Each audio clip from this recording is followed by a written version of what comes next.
IMF lowers India's growth forecast to 4.8%. In the update of the World Economic Outlook report, International Monetary Fund has released the predictions. The projections for India leads to the IMF has lowered the India's economic growth estimate for the current fiscal year to 4.8%.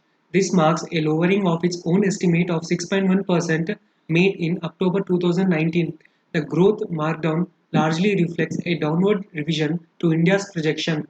The World Economic Outlook lists the following reasons for the slowdown in the growth estimate for India: weak rural income growth leading to the decline in the rural demand growth, the sharp decline in the consumer demand, stress in the non-banking financial sector, sluggish credit growth.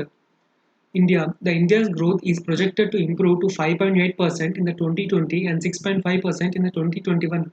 That is 1.2 and 0.9 percentage point lower than the October 2019 WEO projections. The WEO notes that the growth momentum should improve in coming fiscals due to the positive impact of the corporate tax rate reduction, positive impact of the monetary stimulus by the RBI and fiscal stimulus by the government, and also the subdued oil prices.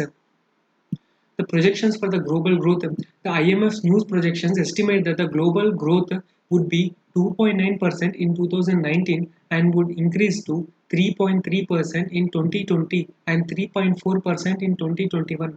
However, compared to the October 2019, the WEO forecast, the estimate for 2019 and the projections for 2020 represent 0.1 percentage point reduction for each year, while that for the 2021 is 0.2 percentage point lower. Reasons: the downward revision in the growth forecast is mainly due to the weaker growth across emerging economies, including India, Mexico, South Africa. The subdued growth forecast for India accounts for the largest share of the downward revisions in the global growth estimates.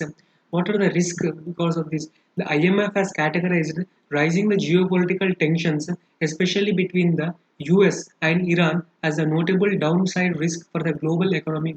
The deterioration in the economic relations between the US and its trade partners due to a high tariff rates could further undermine the growth prospects. Positives: the IMF notes that the market sentiment has improved due to the following reasons: a broad-based shift towards accommodative monetary policy in the most of the economies. Accommodative monetary policy is nothing but the accommodate is nothing but it's a twin policy in increasing the demand and also the investment. The favorable news on US-China trade negotiations in the form of first phase of the trade deal, diminished fears of a no deal Brexit.